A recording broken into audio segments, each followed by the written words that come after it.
ratón salió a jugar y terminó adentrándose en el bosque. Se alejó y cayó la noche. Una vez que todo estuvo oscuro, comenzó a darse cuenta de que no podía ver el camino para volver. En medio del miedo, tratando de regresar, se alejó más aún. Los ruidos eran aterradores. Se encontró con monstruos gigantes y formas espectrales. Al final, agotado de tanto luchar, cayó tendido en el hueco de un árbol. Por la mañana, su padre, preocupado, salió a buscarlo y lo encontró. En el camino de regreso, el ratón fue viendo a la luz todas aquellas cosas con las que se había topado en la oscuridad y le habían dado miedo. No eran más que árboles caídos, hojas que silbaban y sombras del follaje. El padre le explicó que cuando tememos, todo lo que nos rodea puede volverse un monstruo ante nuestros ojos. Este era uno de mis cuentos favoritos de niña. La mayoría de las veces, los libros para niños contienen historias que tratan tendencias que no tienen edad, obviamente con una moraleja que nos enseña algo. Me gusta la moraleja de esta historia. Cuando uno no puede ver de forma completa, las sombras y baches que se pierden se rellenan con los propios monstruos. Estos salen de la incertidumbre de no tener la visión correcta, como le ocurría al ratón. Durante mucho tiempo me pregunté por qué simplemente no podía ser normal como toda la gente y tenía que sufrir ataques de pánico. Definitivamente creía que no estaba bien que los 15 minutos que duraba un viaje en micro para mí fueran un infierno de sudor y malestar mental. Que cada ida al supermercado fuera una explosión de sensaciones tan gigantescas que solamente pensara en salir corriendo. Me preguntaba qué era este miedo, de dónde venía, por qué tenía que padecerlo. Pero mi pregunta fundamental era, ¿cómo me curo? Por supuesto que creía que por culpa de este monstruo mi vida no estaba completa. Me sentía al margen y quería erradicarlo como fuera para vivir como pensaba que debía vivir. Así pasé por montones de técnicas y tratamientos, aunque nunca pude dar en el clavo. Me acechaba esa sensación de limitación permanente. Mi mayor confrontación con esto que me pasaba fue cuando mi maestro me dijo: vos tenés que pensar que no te vas a curar nunca de la fobia. Chan, pensé. La razón por la que cuento esta historia es porque lo que era mi talón de Aquiles se volvió mi base, mi camino y mi fruto. El miedo se volvió mi puerta de entrada al tantrismo, y aquello que siempre me habían dicho que estaba mal o que no era normal, de repente se volvió un diamante en bruto para mi práctica. Cada vez que le conté a mis maestros sobre el miedo, se ponían contentos. Entonces yo pensaba, definitivamente me estoy perdiendo de algo. Me empecé a dar cuenta que el único problema era que tenía una Ferrari y no sabía manejar. Y en definitiva, eso es lo que nos pasa a todos con nuestras limitaciones. Las tenemos ahí y las negamos en lugar de utilizarlas. Por millones de razones, pero principalmente porque no sabemos cómo crear a partir del caos. La práctica, entonces, es la llave de la Ferrari. Partimos de la base anterior del Maitri, de que reconocemos nuestra humanidad y nuestra dignidad interna. Estamos dispuestos a mirar todo el material que tenemos a mano, lo que nos pasa, lo que sentimos, nuestras emociones. En el tantrismo es muy importante que sepamos mirar y aprovechar todo lo que tenemos, porque ya está ahí. No es otra cosa que aprender a lidiar con lo que nos distrae, que es lo que quisiéramos ser. Esta visión incompleta e ilusoria nos nubla lo que verdaderamente somos. Para entrar en este camino, lo principal es darnos cuenta. Darnos cuenta implica quedarnos para experimentar. Cada vez que seguimos a la mente, dejamos que el personaje de lo que quisiéramos ser o lo que creemos ser comience a actuar. Sostener a este personaje demanda mucha energía mental. Esta es una de las razones por la que nos sentamos a meditar. La meditación no es una acción, ni un verbo. Es algo orgánico, pero no quieto. es el reposar en nuestra verdadera condición, adentrándonos en nuestra potencialidad más dormida. Cuando conectamos lo anterior con la meditación sentada, lo llamamos Jiné y Lactón. Jiné quiere decir estar presente. Es nuestra conexión con la tierra y tomar contacto con la base humana. En la práctica está representado por la postura del cuerpo y el cuidado del cuerpo. Y entendemos que la manera en que colocamos el cuerpo ayuda a colocar también la mente. El cuerpo funciona como un ancla que trae de vuelta el movimiento de la mente. Colocamos el cuerpo en lo que se conoce como la posición de Vairocana, que consiste en mantener la espalda erguida, la punta de la lengua contra el paladar y los dientes superiores, la mirada dirigida al suelo, las manos en el mudra del vacío, la respiración automática, etc. Con esa postura nos volvemos un símbolo del estado despierto. Adoptamos la posición de un Buda y nos vamos transformando lentamente en eso. Permanecemos sin involucrarnos, pero ¿con qué? Con la mente en su patrón habitual, con sus formas de pensar e interpretar habituales. Luego, a medida que nos adentramos en la práctica, la mente va dejando pasar ese movimiento superficial y comienza a colocarse en el presente. A partir de ahí se revela el Lactón, que consiste en levantar la mirada y mirar el espacio. Es decir, que desde la calma anterior, levantamos la vista a fin de integrar también el movimiento en ese estado. Es cuando nos damos cuenta de que quietud y movimiento siempre vendrán de la mano. Y vuelvo a preguntar como antes, ¿de qué nos damos cuenta?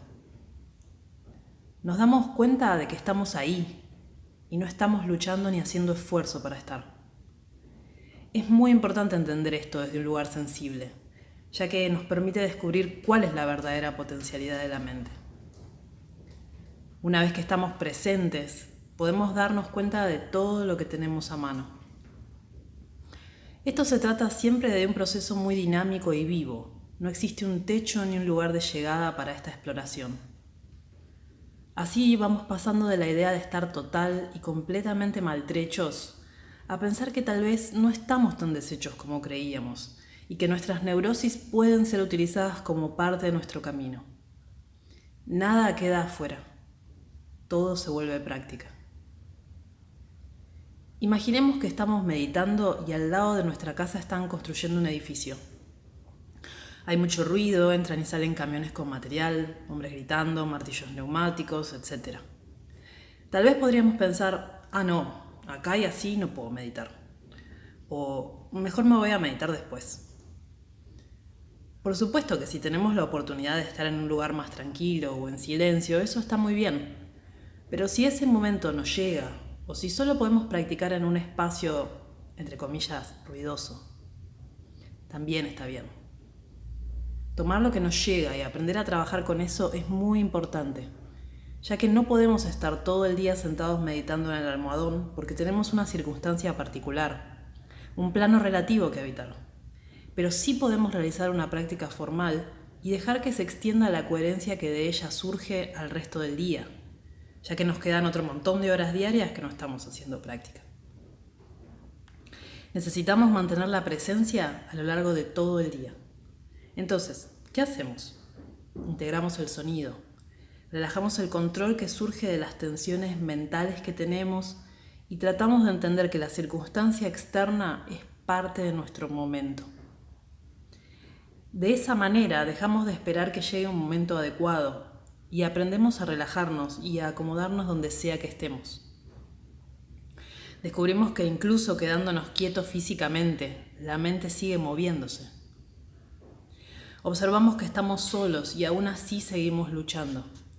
Nos seguimos peleando con nuestros jefes y seguimos deseando estar con nuestra pareja y pensamos en cómo resolver tal o cual problema.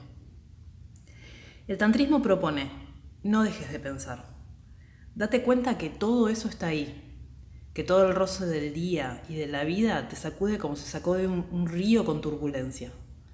Pero el agua, que es la naturaleza real de ese río, no tiene nada que ver con la tierra que se acumula en él.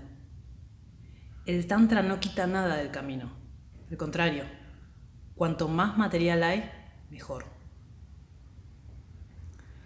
Hay una frase de Padam Pasangye que dice: ¿cómo podrían trepar los monos, la mente, si los árboles no tuvieran ramas, emociones? ¿Y cómo podrían crecer los lotos si no hubiera un pantano? De la misma manera, todo lo que creemos que no es bueno en nosotros, todo aquello que creemos que es una limitación, justamente todo ese punto vulnerable que siempre queremos ocultar para que no se vea, es nuestra puerta de entrada a nuestro potencial. Parece paradójico, pero en realidad esto está conectado con la capacidad de integrar. Al principio conté el cuento del ratón, que veía en la oscuridad cosas que no había. Cuando separamos la realidad se forman agujeros, ranuras. Son cosas que tratamos de evitar, de no mirar, y que a la larga se pudren. Y cada vez lo evitamos más. Cada vez que somos capaces de trascender el hábito de hacernos los tontos por inercia y miramos en ese espacio oscuro a pesar de la incertidumbre, descubrimos que al integrar comenzamos a sentirnos más cómodos con nosotros, con los demás, con nuestra vida. Todo lo que te ata también puede liberarte. Este es el lema del Tantra. Nada que hagamos queda afuera. Por eso, en realidad, el tantrismo está relacionado con la intrepidez que tengamos para profundizar. De sumar a nuestra vida aquellos aspectos que creemos que no deberían ser parte de nosotros. Lo primero es entender que tenemos puntos vulnerables, agujeros negros que nos quieren sorber y que nunca dejamos que lo hagan. Tenemos que dejarnos arrastrar por ese agujero negro, pero solo dos cosas nos lo impiden. Una es que para hacer eso necesitamos tener un refugio. Es decir, que nuestra mente debe ser capaz de jugar con sus límites sin perder la coherencia. Debe ser capaz de relacionarse con materiales que le harán explotar los puntos de referencia conocidos sin perderse. Y esto solamente funciona de la mano de un refugio. El otro punto es la visión. Pero no hablaré de esto aquí, ya que aparecerá más adelante. Pero una vez que, como el ratón, salimos a jugar afuera y nos encontramos con muchos demonios, es fundamental entender que esos demonios son nuestros. Como dice Dilgo Khyentse Rinpoche, no hay demonios externos, sino que todos provienen de nuestra propia mente. Así descubrimos que cuando nos sentimos afectados por lo que nos pasa, por lo que vemos en otros o por lo que sentimos, estamos entrando en contacto con esos agujeros personales. Esas ranuras por las que inevitablemente se nos filtra el mundo. Percibimos esas cuestiones como si fueran a atacarnos, pero en realidad están empatizando con las nuestras. Desde la enseñanza budista, una persona que practica tiene muchas maneras de relacionarse con la enseñanza, y esa manera tiene que ver con sus características constitucionales, kármicas, de intrepidez, de empatía. Estas cualidades hacen que uno se sienta afín con un tipo de enseñanza más que con otra. Como profesora me pasa que mucha gente viene a decirme que quiere practicar y meterse de lleno en la práctica. Yo les digo que esa actitud está bien, pero que lo importante es la constancia. No sirve de nada un breve enamoramiento y fascinación con la enseñanza si después, cuando realmente empezamos a profundizar, se distraen con otra cosa. Por ello no les presto mucha atención. Les digo que prueben si es lo que están buscando, si se sienten cómodos conmigo, con el grupo, con la manera en que se presentan las enseñanzas. Y solo así podemos seguir adelante. Otras personas, por el contrario, vienen a criticar a otra gente con la que estuvieron practicando, otros maestros u otras líneas. Y eso tampoco es bueno. Si uno no quiere estar en un lugar, simplemente se va y practica en otra parte, o aprende a integrar. Pero no es bueno criticar a otras personas. La enseñanza es algo muy importante y tenemos que valorar que alguien nos dedique su energía y su tiempo, y también su experiencia. Pero no podemos tomar la enseñanza y comportarnos con el maestro como si éste fuera descartable. Esa conducta no es sana. Por esta razón, porque hay muchas personas con muchas tendencias particulares, hay tantas maneras de explicar la realidad. Más allá de la sistematización formal que tiene particularmente el budismo, voy a detenerme en otro tipo de organización que tiene más que ver con la manera en que estamos dispuestos a relacionarnos con los obstáculos. Cada una de estas maneras tiene sus propias palabras, técnicas, métodos, etc. Siempre hablando dentro del budismo. Y de acuerdo a nuestras particularidades, naturalmente, nos sentiremos más atraídos a uno que a otro. A cada uno de estos grupos se lo conoce como vehículo. La razón es muy simple. Es una herramienta que nos conduce al despertar, por decirlo lisa y llanamente.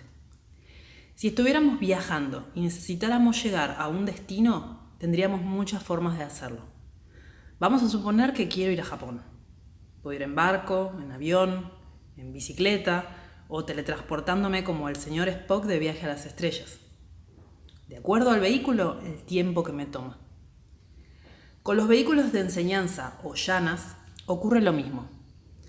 Por supuesto que si estudiáramos a un nivel más detallado, podríamos adentrarnos mucho más en este área, pero la idea aquí es poder aplicar esta comprensión al cotidiano. El primer vehículo es llamado Sutrayana. El sutra es la enseñanza de entender el funcionamiento como individuos humanos. Implica adentrarnos en el conocimiento de nuestros propios límites, entendiendo que estos nos conducen al sufrimiento, entendiendo que hay cosas que hay que aceptar y otras que rechazar, ya que algunas nos acercan a nuestro objetivo y otras no. Para este vehículo no necesitamos más que estudiar las enseñanzas, tratando de no crear obstáculos. Debemos entender que todo carece de existencia real y es vacío, y que de este surgen millones de formas que son ilusorias como un sueño. El método que se utiliza para relacionarse con los obstáculos es la renuncia. Este tipo de vehículo se conecta sobre todo con el estilo monástico. El segundo vehículo es llamado Tantrayana. Consiste en enseñar la manera de transformar toda nuestra vida en práctica sin abandonar nada.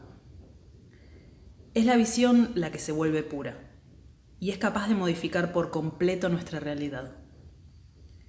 Se apoya en el sutra y avanza un poco incorporando de forma más tangible la idea de la danza entre la quietud y el movimiento, o entre lo femenino y lo masculino.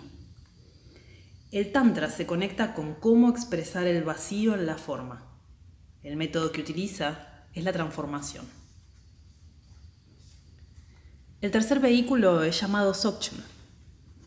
Consiste en reposar en la verdadera naturaleza de la mente, donde se revela la condición natural de que todas las cosas son perfectas. Cuando aparecen obstáculos, no hacemos más que permanecer en esa naturaleza dejando que se disuelvan. El método es la autoliberación. Todo se libera por sí mismo. Estos últimos dos vehículos se conectan con el estilo del yogi que practica en soledad o del nakpa que lleva una vida ordinaria en apariencia. Ahora bien, siempre he enseñado esto desde diversos lugares. Primeramente hay una división tradicional que se basa en los métodos usados, pero también podríamos entenderlo de una forma más orgánica. Por ejemplo, es natural que cuando nos acercamos a la práctica tengamos un desarrollo lineal que va desde el sutra hasta el dzogchen, sin importar si uno está practicando específicamente dentro de una escuela. Incluso aunque comenzáramos a practicar con un maestro dzogchen, nuestra visión en un principio no tendrá que ver con eso, tendrá que ver más con el sutra. ¿Por qué? Porque todavía nos veremos limitados y sentiremos que tenemos que abandonar cosas o que mejorar, es decir, que habrá que renunciar. Por otro lado, un buen practicante del sutra se encontrará a la larga en el estado del dzogchen de la coherencia natural. Con esto quiero decir que la enseñanza ha sido dividida con fines educativos y de transmisión, más que con el fin de separar la realidad y parcializarla. Esto se ve claro cuando se enseña. Se acercan montones de personas a practicar y cada una tiene una manera ya armada de entender las cosas, muchos preconceptos y una circunstancia de vida particular. Al enseñar se ve claramente que tal o cual persona no está comprendiendo lo que se está diciendo o lo está entendiendo desde un lugar diferente. Es decir, que de la enseñanza recibida, cada quien toma lo que puede y lo adapta a su visión de la realidad. El problema que surge siempre es cuán adecuado es enseñar tales o cuales cosas a determinadas personas. Cuando estoy enseñando trato de cuidar la manera en que voy a presentar algo, porque sé que esa persona tal vez no está preparada para entender el significado real de lo que digo, y pueda quedarse solamente en la forma externa y que eso la confunda. Por otro lado, cada persona tiene un potencial ilimitado y particular también de comprender la realidad, por lo que solo tengo que sacar de en medio lo que no le permite ver. Hay un desarrollo natural en el practicante que involucra a todos estos vehículos y que no tendrá que ver con el método que utilice, sino con el desarrollo de la visión y su acción. Siempre uso la analogía de una persona que es invitada a una fiesta en una casa. Al principio se siente de lado, un poco separada. No sabe bien cómo integrarse o de qué hablar y quiere irse. Después empieza a querer ser parte, toma algo, charla con alguno que otro al pasar, y al final de la noche ya es parte de la casa y tienen que pedirle que se vaya. Si se lo piensa, es natural relacionarse primero con lo que le pasa a uno, porque estamos descubriéndonos. Empezamos a madurar en el sentido de palpar esa desilusión del samsara y naturalmente renunciamos a cosas, a hábitos, a entornos, a formas de pensar y empezamos a vaciar de contenido las cosas. Estas pierden el peso y la solidez que tenían y se ahuecan, perdiendo la fuerza para despertar emociones fuertes. Con el tiempo, esa visión empieza a quedar chica, porque nos damos cuenta de que vivimos en un mundo relativo, en un mundo hecho de formas, de dinámicas, de energía, de movimiento, un mundo donde están pasando cosas. Toda esa separación que creamos alejándonos de todos empieza a resquebrajar. El mundo nos quiere de vuelta. El problema es que una vez que ya hemos tenido un atisbo de la visión budista en la práctica, no se puede volver al mundo desde el mismo lugar. El mundo se trata ahora de cómo mantener la calma y esa ausencia de preconceptos y conceptos cuando se está dentro del plano de la forma, cuando se está en movimiento. Esta es la famosa frase que el Buda Sakyamuni enseña en el Sutra del Corazón cuando dice: la forma es el vacío es la forma. Con la práctica, las formas se vuelven una expresión, un adorno, y se descubre esa presencia, esa coherencia natural que se expresa más allá de todo. No necesitamos cambiar ni escapar de nada, porque todo está moviéndose y liberándose por sí solo. Incluso aunque lo expreso de forma lineal, este es un proceso por el que atravesamos permanentemente. De manera que en realidad los vehículos como contenedores de métodos y herramientas para relacionarnos con la realidad no son sino momentos de mayor o menor estrechez mental para penetrar en nuestra condición natural. Entonces, de acuerdo a donde estamos parados, aplicamos el método que nos da la cabeza. Es así que aún practicando Dzogchen, habrá momentos en que necesitemos utilizar los métodos del Tantra o del Sutra. Por supuesto que esto solo podemos hacerlo cuando practicamos los vehículos superiores como el Tantra y el Dzogchen. A veces alguien puede pensar que algún vehículo es mejor que otro, pero no es cierto. He conocido muchos supuestos practicantes de Tantra o Dzogchen que en realidad no hacen más que situarse en una postura artificial y crear un personaje. Por otro lado, he conocido a algunos practicantes Theravada, una línea dentro del Sutra, que tienen una visión mucho más coherente. Entonces, esta comprensión por capas o métodos también es algo orgánico en un individuo. Cuando enseño me doy cuenta de cuántos millones de capas tiene cada enseñanza o aspecto de la realidad. Por cada hueco o tema por el que me meto, accedo a todo el resto de la enseñanza. El Dharma en sí mismo es orgánico. Esta organicidad, volviendo al tema que nos ocupa, es dinámica. Está directamente relacionada con las fuerzas que están moviéndose permanentemente en el mundo. Uno está moviéndose en ese mundo, es parte, y un aspecto de la visión tántrica es aprender a tomar toda esa información como nuestro despliegue personal. Nada queda fuera. Sin embargo, todo se devela bajo un lente que lo transforma, la visión. Entonces vemos que los vehículos nos aportan herramientas para relacionarnos con nosotros mismos. A medida que interactuamos, es más evidente que el mundo en el que estamos nos da el marco indicado para nuestro desarrollo. Ese es nuestro mandala y nosotros tenemos que habitarlo. Ese habitar nuestra realidad tiene que ver con poder tomar las circunstancias como parte de la práctica y la práctica como nuestra vida. La razón es muy simple. Nos volvemos más coherentes con nosotros y a su vez con el entorno. Se produce una síntesis perfecta en la totalidad. Estamos donde tenemos que estar. No tratamos de escaparnos de lo que nos toca vivir. Entonces, primero reconocemos nuestra humanidad, que es el Maitri, esa dignidad básica. Y lo que sigue es reconocer todo el material que nos compone y aprender las herramientas que permiten integrarlo y trascenderlo a la larga. A veces los seres humanos tenemos ese hábito cíclico de revolcarnos en nuestra neurosis una y otra vez. No podemos soltar esa tendencia nostálgica de ceder ante la comodidad de adormecernos en redes emocionales y mentales que no van a ningún lado y que cambian de forma pero que siguen teniendo el mismo trasfondo. El porqué de eso reside en nuestra mente. Es nuestra mente la que nos conduce a rodar sobre nosotros mismos como si fuéramos un ovillo. No estamos cambiando, sino que hay cambios en la forma externa, pero internamente seguimos intentando propagar y prolongar la confusión. Si, por ejemplo, tenemos problemas para relacionarnos, todo lo que venga del afuera va a tener un peso especial.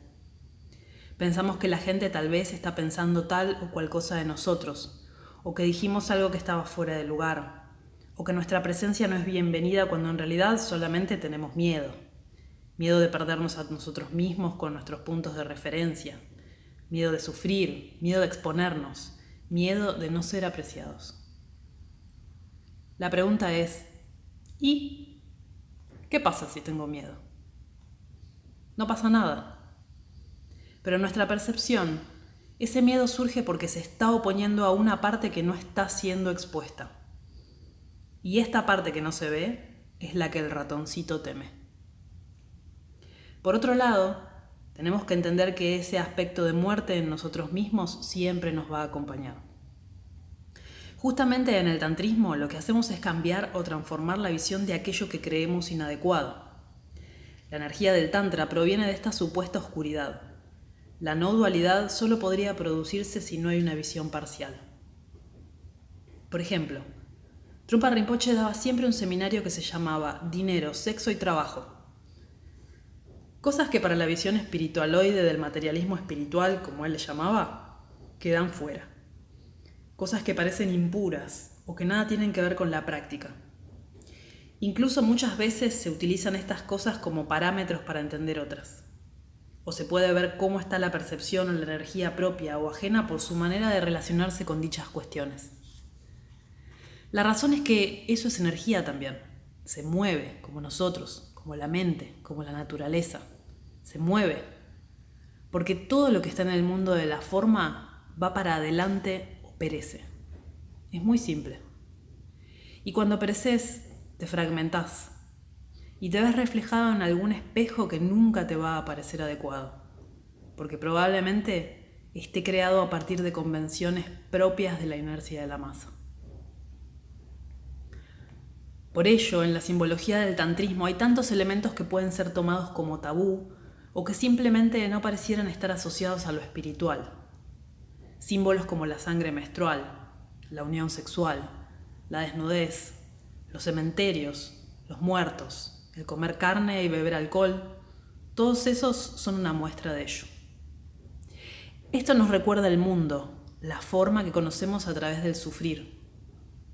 Pero ¿qué pasaría si, dejando de lado todas las ideas preconcebidas que tenemos, dijéramos que estas cosas tienen la fuerza para hacer explotar en pedazos nuestras fantasías y limitaciones, y que también pueden hacernos acceder a una visión más sagrada de la realidad? ¿Dudaríamos? Probablemente, y seguramente. Porque para la mente dual, todos estos medios hábiles son algo opuesto al concepto estático de la paz, la calma mental y la alienación de lo cotidiano. Pero como dice Khandro Dechen, la sabiduría debe poder encontrarse en la banalidad de lo cotidiano.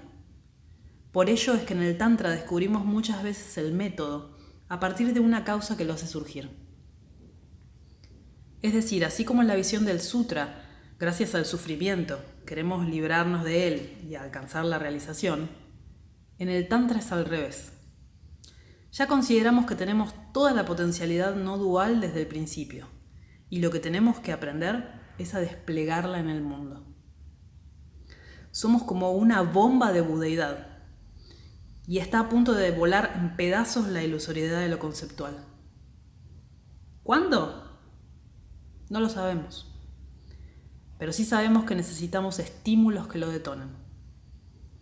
Por eso no nos amedrentamos, y cada vez que nos vemos en postura de acomodarnos en el pensamiento y la acción circular y repetitiva, nos enderezamos y adoptamos la postura del yogi, que es la de relacionarse con lo que hay, y en ese andar recuperar todo el tiempo la visión.